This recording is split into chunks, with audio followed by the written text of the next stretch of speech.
मैं यही कहना चाहूँगा कि सपोर्ट करने का ज़रूरत है। एसडीएम ऑफिस नोबरा में भी यौम जमहूरिया जोश खरूश के साथ मनाया गया। एसडीएम दोजे गल्सन एसएचओ और दीगर शख्सियात भी मौजूद रहीं। इस अवसर पर तिरंगा लहराया गया और परेड पर सलामी ली गई। कई स्कूलों के बच्चों ने भी शिरकत की। उन्होंने कल्चरल प्रोग्राम भी पेश किए। उन्होंने मुख्तलिफ प्रोग्राम पेश किए। स्टूडेंट्स ने खुद को सेहतमंद रखने और वर्जिश की अहमियत को भी उजागर किया। लद्दाख पुलिस और दीगर ने परेड में हिस्सा लिया। एसडीएम नोबरा ने इज्तिमा से खिताब किया। बड़ी संख्या में लोग भी मौजूद रहे। लोग हैं यहाँ पे, तो उनको मैं आश्वासन देना चाहता हूँ, और जितने हमारे डिपार्टमेंट के स्टाफ हैं और जितने भी लोग हैं, उन सब ने इस साल बहुत ही तेज़ी से जितने भी डेवलपमेंट वर्क्स भी किए हैं और डिपार्टमेंटल वर्क्स भी समय पे कंप्लीट किए हैं। खासकर रेवेन्यू डिपार्टमेंट की हमारी खासकर बात की जाए तो लैंड डिजिटाइजेशन के तहत जो स्वामित्व प्रोजेक्ट्स थे वो भी समय पे कंप्लीट हुए हैं, और जितने भी लैंड प्रॉपर्टी सर्टिफिकेट्स हैं गांव-गांव में डिस्ट्रीब्यूट भी हो चुके हैं। और इसके अलावा हमारे जल जीवन के जो कार्यक्रम हैं वो भी तकरीबन कंप्लीशन पे हैं।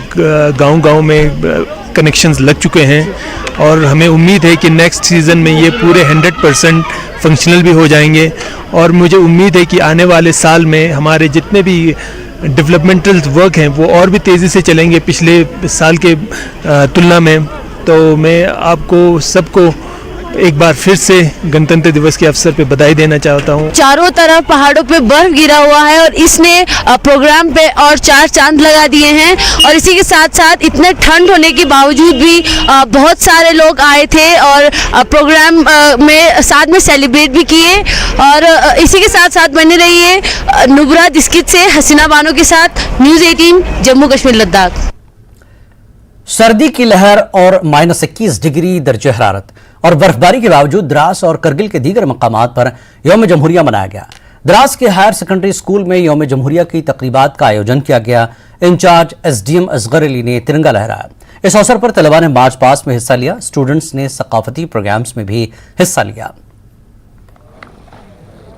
इतनी ठंड होने के बावजूद यहाँ पर एडमिनिस्ट्रेशन से अच्छा जो इंतज़ाम किया था, क्योंकि जितने भी पब्लिक है तमाम लोगों को मैं मुबारकबाद पेश करता हूँ 26 जनवरी के मौके पर, और पूरे हिंदुस्तान के लोगों को मैं मुबारकबाद पेश करता हूँ 26 जनवरी के मौके के ऊपर।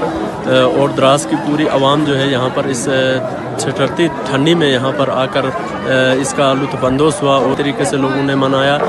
तो पूरी द्रास की कौम के लिए इस पर मैं मुबारकबाद पेश करता हूँ।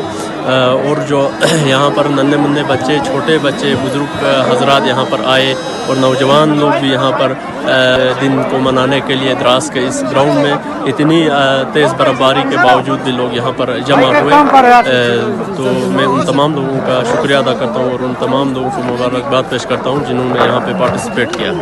74वां यौम जमहूरिया की तकरीब द्रास में हर साल मनाई जाती है, बड़े जोश व खरोश के साथ मनाई जाती है। जैसे कि आपको मालूम है कि -20 डिग्री टेम्परेचर है यहाँ पे, लेकिन यहाँ के लोग जो हैं इस टेम्परेचर की परवाह न करते हुए, सर्दी और बर्फ़ की परवाह न करते हुए बड़े जोश व खरोश के साथ ये यौम जमहूरिया की तकरीब मनाते हैं। यहाँ सवेरे से ही बहुत सारे बच्चे, जवान, बूढ़े, औरतें सब इस तकरीब में शिरकत के लिए आए थे। जश्न का सा माहौल था और बहुत अच्छे तरीके से इस यौम जमहूरिया की तकरीब को मनाया गया। सर ये माना जाए तो यहाँ सर्दी के जो है ये second coldest place in the world है, तो सर्दी का आज कितना तापमान है? तो सवेरे हमने चेक किया तो सर्दी अभी भी जो है -20 के आसपास है। हालांकि रोज़ाना के मुकाबले में जो है थोड़ा सा गर्मी इसको माना जाता है यहाँ पे, क्योंकि यहाँ -50 डिग्री तक का टेम्परेचर जाने का रिकॉर्ड है। लेकिन आज फिर भी थोड़ी बहुत गर्मी है, लेकिन -20 भी कुछ ज़्यादा गर्मी नहीं होती, बहुत ज़्यादा सर्दी है यहाँ पे। तो इस सर्दी की परवाह न करते हुए बच्चे जो है बच्चों ने इस पीरियड में हासिल किया और यहाँ पे आए इस यौम जमहूरिया की तकरीब को मनाया। यहाँ रुकेंगे एक ब्रेक के लिए। ब्रेक के बाद